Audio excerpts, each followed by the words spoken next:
Hey girl, hey. It's that time again, ladies. Let's sip wine and talk about what's on my mind. But today I switched it up. I found these at my local Meijer. They are $1.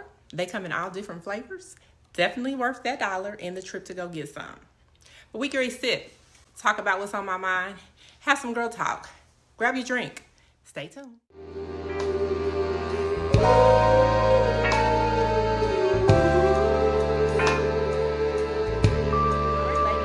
Y'all got y'all drinks? Let's chat. So today's topic is all about love languages and long distance relationships. As I mentioned in my video entitled Dating While in Your 30s, I prefer not to date guys that are from my city. I just feel like the city is small, and typically when you run into a guy, somebody within your circle knows of this guy, used to mess with this guy, knows his baby mama's cousin, sister's auntie, whatever. It's just a bunch of stuff that I just prefer not to be involved with. So that's just been my preference. Granted, I've dated guys in the city, but as I've gotten older, I just prefer not to. Which brings up the topic of long distance relationships. So I think that there's pros and cons to a long distance relationship, which I will share with you what my thoughts of the pros and the cons in that, being that I've experienced that. And then in addition to talking about those pros and cons, we're also going to talk about love languages because I think that plays a part in long distance relationships. So I have some notes here. First, let's talk about the pros of long distance relationships. One of the things that I think that any long distance relationship should have is an expiration date, which means if you were to meet someone and you live in, we'll just say Kentucky, and they live in Chicago, how long are you guys going to be commuting back and forth? Now, granted, that's not a long distance versus somebody you meet and they're in California and you're in New York. But because you can still kind of do visits when you're in Kentucky and Chicago. But I really think that any long distance relationship, if this is something that you want, has to have an expiration date. Like, how long are we going to continue to be in this circumstance before we come together? When we come together, where are we coming together at? Are we coming together at this location or this location? Are we going to a new location? Because I think personally, I feel like long distance relationships should only be temporary. But it also depends on where they live. So for example, I was in a 2-year relationship and a long distance relationship, and it really wasn't long distance. We were only 2 hours and 20 minutes away from each other. So we seen each other regularly. Granted, we didn't have that local type of relationship where, hey, I can pull up, you want some dinner, I brought you some lunch type of stuff. But we made it work for 2 years. But I made it very clear I was not moving to where he lived. And he still lived in the state, just in the northern part of the state. But that just wasn't a desire for me. Like, that was not going to make me happy. And if I had to choose with being with him or moving there, that was going to be a hard decision at that time when I was in that relationship. But I had absolutely no desire whatsoever to move to where he lived. And he had been in his job for umpteen years, and he didn't have any desire to move into the city where I lived at. So that was one of the hard questions, as far as us, that was kind of, it was a hard pill to swallow. Granted, we didn't work out, so I didn't have to worry about it. But I mean, that just goes back to the whole expiration date. Like, how long are we going to be able to do this? Because if I live in New York and you live in California, we can't keep doing this very long. That's a long time, and you're not able to see each other as regularly as if someone lived in Kentucky and Chicago. So I definitely think that any long distance relationship should have an expiration date. We met each other in January. We feeling each other's vibe. Okay, now we official in March. How long are we going to continue to date in this circumstance? At what point do we say, okay, we need to come together? So I think one thing for sure, when you decide to get in a long distance relationship, that there's an expiration date. There's a plan to end the distance between you two. But keep in mind, I'm no doctor. I'm just speaking from experience. So these pros. The pros for me, I think, in dating in having a long distance relationship is it develops communication. Because at the end of the day, all you got is a conversation, whether it's FaceTime, over the phone, sending messages, texting, you only have a conversation. So all you got is to be able to communicate. and be able to speak freely and develop that dialogue between one another, because it's not as if you're going to see them regularly as you would with a local relationship. So I think it's a perfect way to develop communication with someone who is a communicator. Now, if you're dating someone who's not a good communicator and you're a good communicator, it probably will be frustrating for you, just being honest. So the next thing I have on my list is that it still allows for both individuals to have their personal space. Being that you're in two different states or whatever, two different cities, you still have your own space, your own home, your safe zone, and they do too.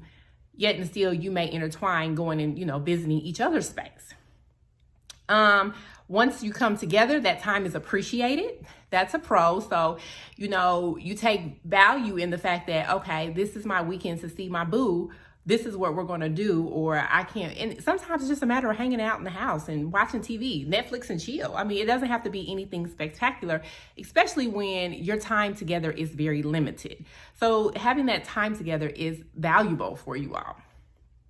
The next thing that I have on my list is personality reflections, because you have to get creative. Again, with that distance, you can't have date night every Wednesday or whatever. So your date nights might have to be, we're going to go to a restaurant, same restaurant maybe, and order something and have a conversation. We're having dinner, but we're on the phone, or we're FaceTiming, or we're going to stay at home. You cook what you like, I cook what I like, and then we're going to sit and watch a movie together. They even have apps for that now too, where you can actually watch a movie, start it and stop it together, so that it's not, separate, or you don't get ahead or that person doesn't get behind. But you have to, virtual date, that became a thing during the pandemic. You got to get creative in order to be able to kind of continue to build that connection, whether it be those type of things or, sending each other gifts here and there. Whatever it is going to make it to the point where you guys still feel close together, because you're definitely going to need that with the distance between you. The next thing I have on my list is physical time is intentionally planned. Again, that goes back to your time being appreciated. If you guys have a visiting schedule where, I'll be there every third weekend of the month or whatever it is, that's intentionally planned, whether we're going to stay in the house or we're going to go somewhere. What are we going to do? What's the plan when we come together? So that we can make the best and the most of our time together. So that's definitely important. And again, you don't always have to be doing anything. That's just your preference. Another pro I have on my list is that it builds trust. Again, when you have that distance between you, it's not a whole lot that you have besides trust and communication. You got to be able to communicate your feelings, your day, your emotions. But I got to be able to trust you too, because we have some distance in between us. So trust is very important. And that's when communication and trust is pretty much in any relationship. But it's like times two when you're doing long distance, because what else do you got? If you can't trust them and you're 5 hours away from each other, then what's the purpose? You know what I mean? So that's important. And the last thing I have on my pros list is that it builds anticipation. Like I said, if you have a schedule or whatever, they show up, hey babe, I got some time off. I'm gonna be there on Thursday and I'll be there this Sunday. And you haven't seen them in weeks, that builds the anticipation. Ooh, my boo coming to town. I can't wait. I haven't seen him or her in forever. And you get excited about that visit, especially, depending upon how far, or, at times you just miss them. So, when you get ready to see them, it's like, yes, it's that weekend. The weekend's coming and this is my weekend. I get to see my boo. So it does definitely build anticipation. Those are my pros. So let's move to the cons and then we'll come back. So some of the things that are kind of sucky in being a long distance relationship that I have on my list are less physical time together. Obviously, there's distance between you. So it's not like, as I always say, you can pull up and be like, hey, boo, let's go get some dinner. I'm about to bring you some lunch. You don't have that because you don't have that physical time together, which goes back to my creativity that I talked about with the pros. Feeling lonely. You at home, it's snowing, you can't get out. All you can do is Netflix and chill by yourself because your boo lives 5 hours away or on the other side of the United States, and it's not as if you have that companionship that someone with a physical relationship locally has. Obviously, that goes along with missing your boo or your partner, because that does happen.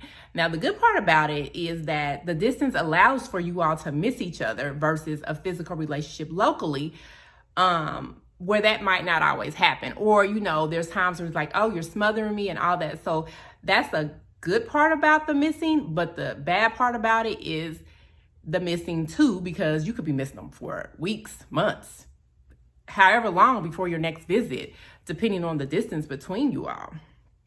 The next one I have on my list is that it's only a temporary solution. What's the long-term plan? Which goes back to my expiration date.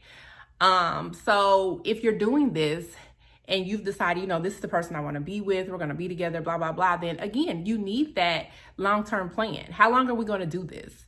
Because this is only temporary. So I guess that's a pro and a con. The con is that it's temporary. The pro is that what's our plan? That, again, conversation, communication. Y'all got to come up with a plan. Is this really what we're going to do? How long are we going to do it for? What's the next move? Because we got to make it our best move.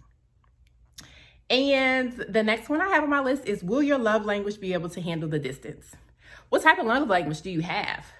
Have you taken the 5 love language test to determine that? You and your partner?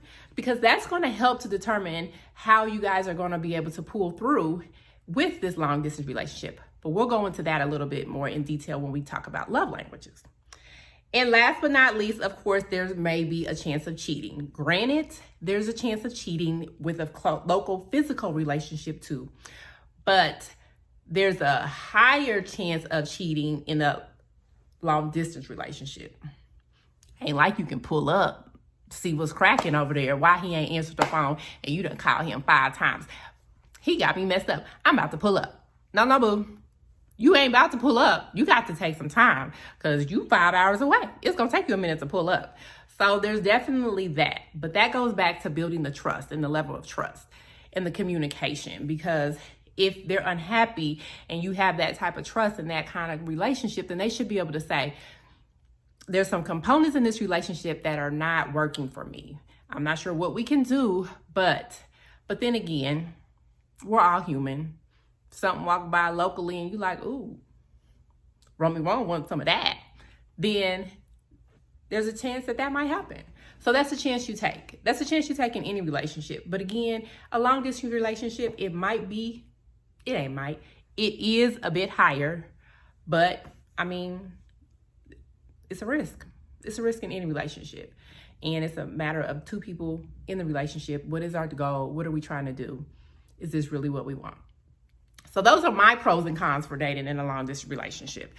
Again, I ain't no doctor. I'm just speaking off what I've experienced. Would I do it again? I don't know. Like I said, I don't really particularly like dating guys locally, but I don't know if I would. It definitely would depend on the distance. I would never do a relationship where I live in New York and they live in California. Hell to the no.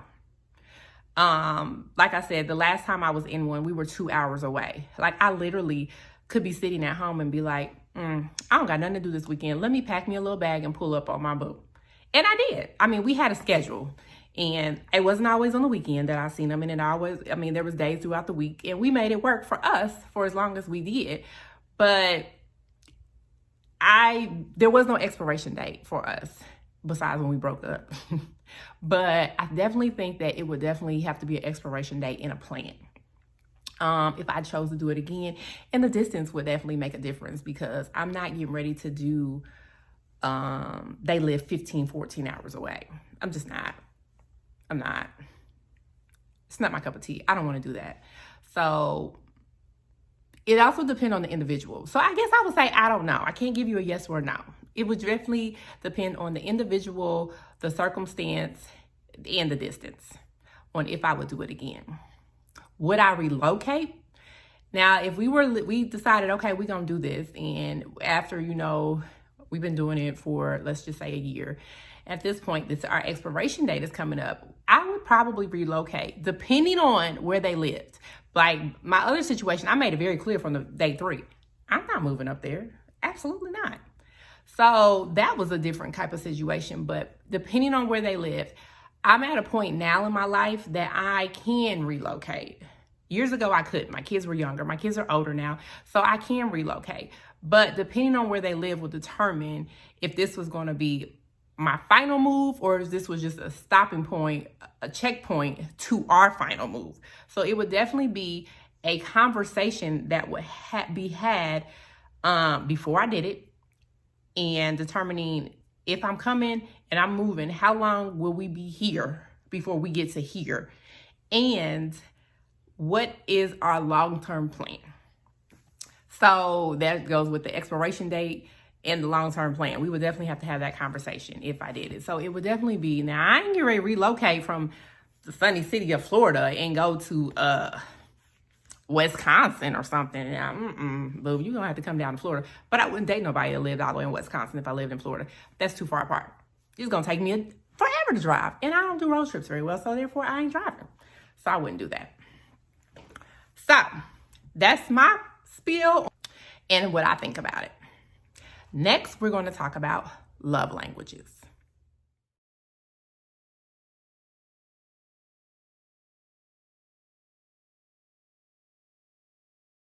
Okay, so let's talk all about these love languages. I picked these two topics to go together because, for one, I really, really believe in this whole love language thing. Like, I do. And two, if you know your love language, then you'll know if you'll be able to handle a long distance relationship. Like, if you are a quality time love language type, then you might not be able to handle a long distance relationship when you live in New York and they live in California. So I really think they go hand in hand together because it kind of shows, you know, your love language, how your partner can love you. Have you ever taken the test? Have you ever had your partner take the test? Have you guys ever talked about it? Is this something that you guys talk about during the courting stage or months down the line? Like, I am here for it. I took the test, and I think mine is very accurate, which I'm going to share with you guys as we talk. But I really think that this is something that will help any relationship, but can also show if that a long distance relationship is something that you're going to be successful at. So let's talk about these love languages. If you have never taken the test, please Google it and take the test and save it so you can send it to your boo, your partner, your husband, whoever, so that they can take the test too, because I really, really think it'll help you. So there's 5 languages, and they are words of affirmation, quality time, physical touch, acts of service, and receiving gifts. So I'm gonna tell you what each one of them say according to the guy who wrote the book about the love languages. So for quality time, it says people whose love language is quality time feel the most adored when their partner actively wants to spend time with them and is always down to hang out. They particularly love when active listening, eye contact, and full presence are prioritized. So keep that in mind, because we're gonna talk about these different ones in comparison to long distance relationship. The next one is acts of service, and it says if your love language is acts of service, you value when your partner goes out of their way to make life easier for you. It's things like bringing you soup when you're sick, making your coffee for you in the morning, or picking up your dry cleaning for you when you've had a long, busy day at work. So helping around the house. The next one is gifts. Now, you know we all love a good gift, but this says gifts is a pretty straightforward love language. Like I said, we all love a good gift. You feel love when people give you visual symbols of love. As Chapman, which is the man who wrote the book, calls it, it's not about the monetary value, but the symbolic thought behind them. People with this style recognize the value of giving gifts process, the careful reflection, the object of representation of the relationship, and the emotional benefits of receiving the present. So maybe you just like gifts. I don't know, but we gonna talk about it. The next one is physical touch. People with physical touch as their love language feel love when they receive physical signs of affection, including kissing, holding hands, cuddling on the couch, and sex.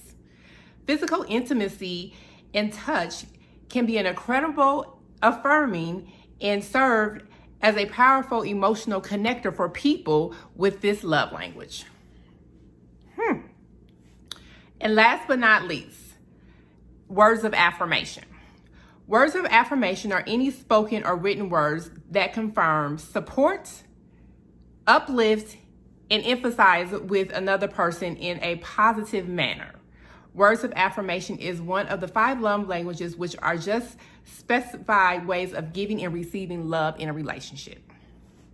So what's your love language? Words of affirmation, quality time, gifts. What was the other one? Acts of service. I forgot one. Physical touch. Which one are you? Which one am I? I'm words of affirmation. So, with that being said, words of affirmation are things that, hey, I miss you. I love you. You did a good job. I'm here to support you. Tell me about your day. You share your day. Well, it sounds like you had a good day. I'm proud of you. You did X, Y, Z. Those are the type of things that get me. So being that my love language is words of affirmation, I feel like that's more compatible with a long distance relationship. Because do you think someone who has quality time of their love language is going to be able to be in a long distance relationship? Probably not. Probably not. What about acts of service? In a long distance relationship, how are we gonna have acts of service unless you sending people to my door? You sending the cleaners to come pick up my dry cleaning? You sending me DoorDash? Like, you can't pick me up nothing on your way home because you live in this state and I live in that state. Might not be compatible for a long distance relationship. What about gifts? Now that could work. I mean, yeah, it could work. It might get expensive depending on what kind of gifts you send in and the distance and all that stuff. But I mean, it could work. In today's day and age, it could work because with online, my people at Amazon got everything you need. So it could work. But for me, it's not always about the gifts, which why mine is affirmation. So, I mean, it could work. Physical touch, boo, that ain't gonna work with no long distance relationship. Somebody gonna end up cheating. And if y'all both got physical touch, y'all both gonna end up cheating. Cause how am I gonna reach out and touch you? And I live in one state, you live in another. And we only see each other 2 weekends out the month because we live 2 states away, or once every 6 months because I live on one side of the United States, you live on another. That probably ain't a good one for you, boo, if you're trying to get in a long distance relationship. If you want that relationship that bad, somebody better pack them bags. Because I'm telling you, if you got physical touch, it ain't gonna last. Somebody gonna cheat. Words of affirmation. That's me. Like I said, it's all about a conversation. That goes back to the communication and the gestures. Like, it's all about, a conversation and telling me or saying, like I said, I love you, or you did a good job, or, I'm really proud of what you're doing, or all of that things. Like, that really, that does something. That is, like, so helpful. And I try to show words of affirmation, too, because that's how I feel like I receive love. So, like, for example, I always tell my kids when we get ready to hang up, all right, bye, I love you. And it's to the point now that if I don't say it, one of them will say it, mostly my younger son, but he'll say it before me. If I be like, okay, well, I'll talk to you, he'll be like, all right, bye, I love you. My mother's the same way. And that's just something that I've developed. And now, whenever I'm getting hang up, most of the time we all say, all right, bye, I love you. My dad doesn't do it very often, but if I say it first, he'll say it back. My 18-year-old is one that I typically do the good job, high five. That's what I'm talking about, son. And mostly it's in a text message. For example, when you get the grades on your phone that they're doing, and if he gets a good grade, I recognize every time, because that's the one that I have to pour a little bit more into. So it's nothing for me to send him the emoji high five. That's what I'm talking about, son. You did that shit. That's how we talk. But yes, so I definitely try to do that. I'm one of them people that always say, give me my flowers while I'm here. Like, life is too short. So I just want to be able to tell you what it is and how I feel. I've learned how to, quit bottling stuff in and communicate. Words of affirmation. Baby, I love you. I can't live without you. Words of affirmation. So I really think that I'm I'm a believer in the 5 love languages, clearly. And I really think that your love language will also help to determine and dictate if you can handle a long distance relationship. Now, that's just me, but your girl's no doctor. I can only speak from experience, and I can only tell you how I feel. And me and my girls talk all the time. So this ain't nothing new. Most people know, but I do. That's how I feel. So I think, in conclusion, that I'm a little iffy on a long distance relationship. It would definitely have to be it would definitely be contingent upon the distance, the intentions, and the expiration date.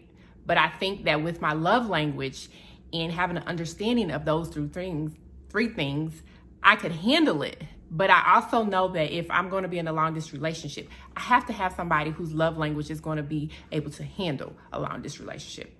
Because it makes no point in me being words of affirmation and he's physical touch. Like I said, he gonna cheat. Somebody gonna cheat because he need that reach out and touch me, and I can't because I'm too far away, boo. Or acts of service. I can't cook you dinner tonight, babe. Like, I'm a little far away. So it definitely has to go together. You feel me though? All right, girl. I'm done chatting for now. I'm gonna finish my drink. You finish yours, and I'll catch you next time. As always, thanks for watching. Don't forget to comment below. What's your love language? Have you taken a test? I'm gonna put the link in the comments of where you can take the test. Take the test. It's a life changer. It'll change your life because it definitely will make a difference. Oh, I got another love language. I made this one up. Travel. I'm all about the travel. So he gotta be, mine is words of affirmation and travel. I'm all about, tell me how you feel. Give me my flowers now. Tell me you love me.